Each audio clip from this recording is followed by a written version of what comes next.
વિશ્વામિત્રી પ્રોજેક્ટને અંતર્ગત જે કામગીરી કરવાની છે તે મંજૂરીઓને આધીન તથા ફોરેસ્ટ વિભાગ સાથે સંકલન કરી કામગીરી કરાશે તેમ મ્યુનિસિપલ કમિશનર દિલીપ રાણા દ્વારા જણાવાયું હતું। વડોદરા શહેરની મધ્યમાંથી પ્રસાર થતી વિશ્વામિત્રી નદીમાં પૂરની પરિસ્થિતિ અવારનવાર સર્જાતી રહી છે।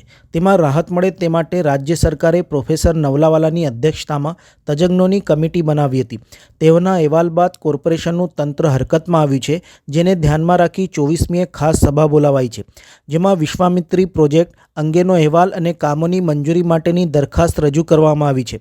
તજજ્ઞોની સમિતિએ રજૂ કરેલા અહેવાલ મુજબ વડોદરા કોર્પોરેશન દ્વારા વિશ્વામિત્રી ઊંડી કરવી, વરસાદી કાંસો ઊંડા કરવા તેમજ દેણા પાસે બફર લેકની કામગીરી કરવામાં આવશે। વડોદરા મહાનગરપાલિકા દ્વારા વિશ્વામિત્રી નદીમાં કામગીરી કરવાની હોય તથા નદીમાં શિડ્યુલ 1 પ્રાણી મગર, શોપ્ટ સેલ, કાચબા વગેરેનો વસવાટ હોય, વડોદરા મહાનગરપાલિકા દ્વારા પર્યાવરણ ક્લિયરન્સ તથા વાઇલ્ડલાઇફ બોર્ડની એનઓસી માટે એપ્લિકેશન કરવામાં આવી છે, જે મંજૂરી મળવાના આખરી તબક્કામાં છે। મ્યુનિસિપલ કમિશનર દિલીપ રાણા દ્વારા થનાર કામગીરી સંદર્ભે જણાવ્યું હતું કે વિશ્વામિત્રી પ્રોજેક્ટ અંતર્ગત જે કામગીરી કરવાની છે તેની મંજૂરીઓને આધીન તથા ફોરેસ્ટ વિભાગ સાથે સંકલનમાં રહીને કરવામાં આવશે। ડીસિલ્ટિંગની કામગીરી દરમિયાન વાઇલ્ડલાઇફ નિષ્ણાંત, ફોરેસ્ટના નિષ્ણાંતો, જાણકારોને પણ સ્થળ ઉપર રખાશે અને તેઓની એસઓપી અનુસાર કામગીરી થશે।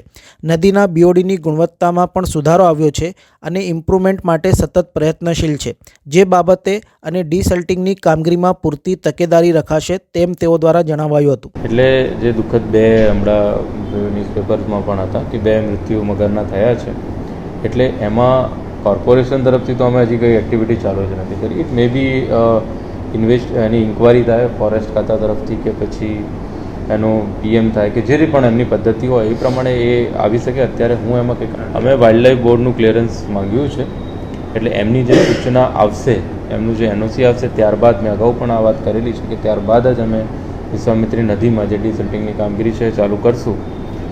અને જ્યારે કરશું ત્યારે ફોરેસ્ટના રિપ્રેઝેન્ટેટિવ્સ અને જે જાણકાર લોકો છે એમની હાજરીમાં પૂરતી તકેદારી જે એસઓપી એ લોકો સજેસ્ટ કરે ફોલો કરીને જ અમે કરવાના છે। એ બધી બાબતોમાં ધ્યાન આપવામાં આવશે। એટલે એક તો મુખ્ય મુદ્દો છે જે ડીસિલ્ટિંગનો મુદ્દો છે, અને જે મિત્રએ જે કીધું કે મગર માટે, તો એની માટે બી અમે એના જાણકાર માણસો અને સાથોસાથ ફોરેસ્ટના લોકોને રહીને બી કરશું।